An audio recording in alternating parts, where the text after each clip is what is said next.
Hello, and welcome to the Focusing Way podcast, available on iTunes and Stitcher. I'm your host, David Battistella.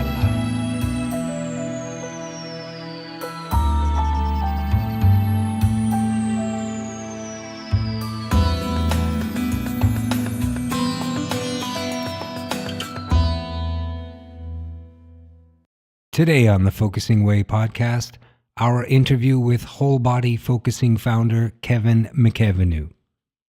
As we learn more about focusing, we learn that it is a bodily process. We rely on the body in focusing as a way to inform us. We want to feel and experience things through the body at a bodily level. We keep our body company. We endeavor to listen to its subtle messages. We sit with the things that may start out tight and confused, and we experience shifts in the body that may have been there for years, blocking our life force or our sense of rightness. Kevin McEvenue developed a form of focusing that has come to be known as Wholebody Focusing, and he joins us today to share more about what he discovered through Wholebody Focusing.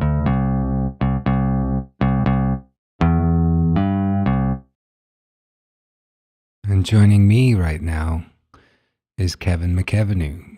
Kevin, thank you so much for being here. Kevin, I'd just like to begin by asking, how did Wholebody Focusing begin? It really began with my own experiencing. One thing followed another very organically. I was originally an Alexander teacher, exploring myself because I had what was then considered a lifelong deterioration of the spine. So I was extremely interested in other ways of handling this kind of condition after very bad experiences with operations that went wrong, to the sense of real humor in the whole situation. So I began that way. I began with the physical body, but then through my client base, I met Mary Armstrong, who was one of the originating people in the focusing community, who said whatever I was doing sounded like this guy, Gene Genlin. He was on a radio broadcast, and he was talking about focusing, and I was talking Alexander, but in a particular kind of way, so that she felt I need to explore this connection with this man, Gene Genlin, which I did in time. Not directly, I actually started with the bio-spiritual group. But that evolved, that I continued as an Alexander teacher, but I started to incorporate focusing as I was learning it, and how focusing, sensing really, opened doors to me in terms of how the body was opening up to itself. Because in a physical way, whether it's craniosacral or whatever, it's osteopathy, the body's having an experience of itself. But the focusing experience brought a language, brought a way of accessing this thing that's going on inside myself because of these changes, and I don't know what they are, it means. And so you can see how the two can come together, and that's where how Wholebody Focusing began, was the connection between physical changes that were pretty profound and meaning and language, which actually complemented one another, so that the two enhanced both experiences. I'm just really appreciating that, because seems like so many other practices can become one with focusing, where focusing doesn't have to become the whole thing. Like nonviolent communication with focusing, they seem to go well together.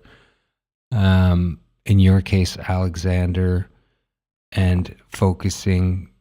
And could you talk a little bit about this sort of the welcoming nature of focusing, how it sort of meshes with whatever comes to it, as opposed to wanting to sort of take over in a dogmatic Yeah, kind of way? there's a kind of attitude, but it's more than an attitude. It's a reality that if I'm with something in me, with a welcoming, just noticing, it opens up to more to itself. If I'm there with a judgment or a criticism, it closes down. So it's a physical experience, but also an emotional experience of how to be with somebody else. And so we created, we call it the focusing attitude. It's a way of being with me, you, and anything inside of me that's an issue.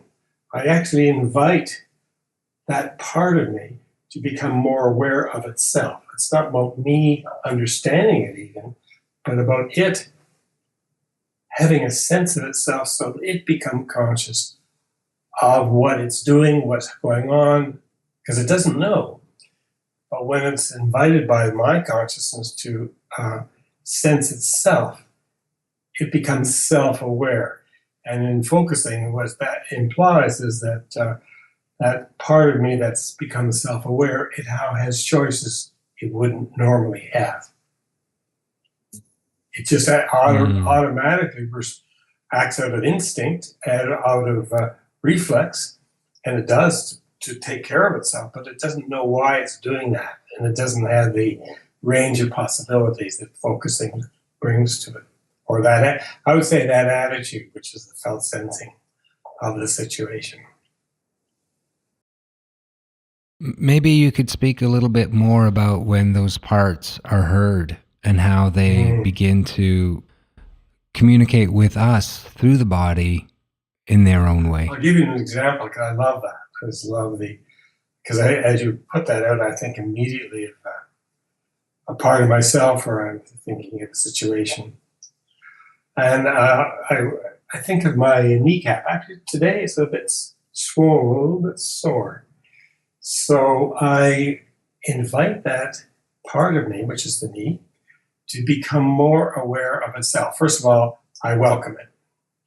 It can feel my attention, and there's a feedback that it becomes more, if it's a bit painful, it'll become a little bit more painful. So I know we're engaged with one another. And then I invite it to have the space it needs to experience itself. It's like a little child. The child just needs to have the parent there so it can experience its life. Same with the knee. And as I do that, what I'm noticing instantly is a variety of things. First of all, the knee is there and it's active. It seems vital or alive in some way, even if it's a bit painful. But I also feel a connection from it to other parts of me.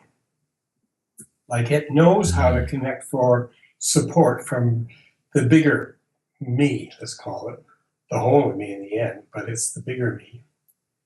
And at the same time, I can feel some energy going down into my foot, into my legs, and there's some movement. So movement is a part of that bodily experience of coming alive to itself. That's where whole body movement, whole body focusing comes in, is the relationship between a part and the whole that does awaken a sense of internal movement. Life is essentially moving, and that's what happens. And if I take that a little further, it becomes much more physically present as a physical experience. But then sometimes I'll get an image or a word or a reference to some other time in my life, and I'm thinking of a specific situation, so I can bring it up to date from now. There's a woman who was we were starting on a session, and her knee actually, got weight out of me, got paralyzed. It does that from time to time, and it can last maybe a month or two. It's quite a serious thing. So we talked it through. And what it did release, and it did change, and it did all those wonderful things, but it also told her something about how she jumps off the edge of a situation. She's an actress, and she throws herself into something, and rather dramatically. And the knee is there to tighten to protect her life. That's what the body originally was about, was try to hold her back from jumping off stuff. So it wasn't just a damage of a knee for her, it was actually a life preserver to keep her safe. That was the body's way of holding her from going over the edge. Yeah, holding back not to go over the edge because she's inclined to go over the edge. So there's a good example of a physical change that brings a kind of obvious healing, but also a meaningful situation of why it was there and is there in the first place. So we need both. We need to know why something is there. It's usually, even if it's an injury, it's probably for a good reason. What I'm hearing you're describing is kind of what starts or presents as kind of an outer feeling in the knee, like what we would consider a soreness or a bruise, or pain, that leads to a specific kind of inner understanding as well that informs the whole. Can you sort of describe sort of then why or how you ended up coming up with the whole body? Like, why the whole body? Well, first of all, I'll finish the part that you just said. So there's something, the whole, you said something about the whole, and then to me, to fill that out would be the whole story. And because it's not just a knee in part, it's the whole of you. So there's a wholeness quality. But the origin of the whole body is a very much of an Alexander discipline from Alexander himself, the originator, recognizing that any change in one part to really facilitate that transformation of that change required the contribution or the connection with the whole. A part doesn't change in isolation. It needs all the resources of the rest of you, the whole of you, to change a particular part. So there's a kind of an awareness that we don't live in parts. We live in, we can feel like cut off from a part. And that's one thing. But the actual functioning is always towards a sense of wholeness once again. That's quite significant. I mean, for my eyes, for example, I think of my eyeball seeing something, but actually it does. It receives information in the sun through the rays. It's a certain animation, but the stimulation actually comes from many parts of the body to bring that visual experience to fruition.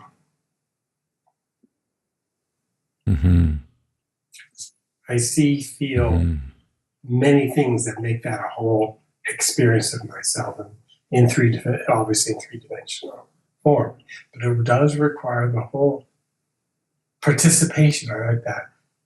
The participation of the whole self to facilitate a change in the self. Could you share a little bit about your own story, about some of your personal experiences with focusing, some physical challenges, perhaps? Yeah, so let me just think about that a moment. Well, the most obvious one happened maybe 6 or 7 years ago. I had a cataract operation. This is, this is my story. And on the operating table, it was whatever happened. The eye got infected and it went blind. And the judgment was that it would never see again. It had staphylococcus, I think it was called, staph infection, anyways. And that took the sight. And they did whatever they could do, but there's not much they can do when that takes over. It could have been much more serious, actually. But with my partner, my focusing partner, and my life partner at that time, I began to focus on that part of the eye on a daily basis, and it began to show some sign of stimulation. It wasn't easy, but it began to show, first of all, light, and a fair amount of pain. But I continued. So I was beginning to see. So I got a C chart, which is the visual charts that doctors use, and I started to focus on the sight in connection with this chart daily. And make it short, is after a period of maybe a year or two, I got about 98% of my sight back. And so it is though the body, with that kind of attention, was able to restore itself in ways I couldn't possibly imagine. And then there's meaning, because there's a whole story of why it was purely an operational mistake in the surgical. The instruments weren't sterilized. Was it simply that, and to blame it on that, or was it also part of me who didn't want to see? And that goes back to childhood and about story. So it wasn't just one answer to a complexity of that restoration. But it informed, I knew from intuitively in some way it wasn't all just about the doctor, etc. It was also about the way I was with myself. So that's one concrete example. So through that process, could you just sort of share with me what that was like, being with that eye in a focusing way, and sort of entering into that relationship with that specific part of you, and really sort of inviting that sense of wanting to see again, or maybe just wanting to know. What was that like, sort of daily? Again, it's complex. I wanted to know. I'm a watercolor painter. I have a show once a year, so I have a thing that was emerging, and that would be stopped in some way.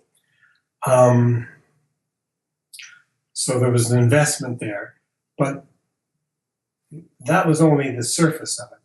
I think the eye itself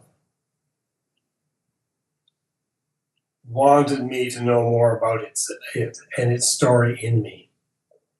So it really loved that I gave it attention. It responded by doing what it could to find the resources within itself and within the whole of me, my own inner wisdom as an animal body, to restore the sight. But it also wanted to know more about me as a person. So like those locked childhood traumas, if you want to call them that didn't find any way at that time to come to consciousness. Now it comes more and more to consciousness by degree.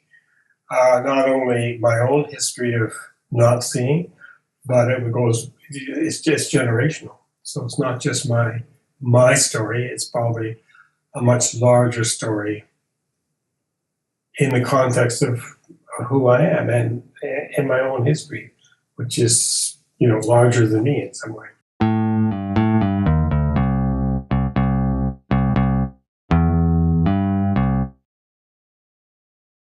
focusing, and the whole body. We've been listening to Wholebody Focusing founder Kevin McEvenue. Stay tuned for part 2 of our conversation in the next episode.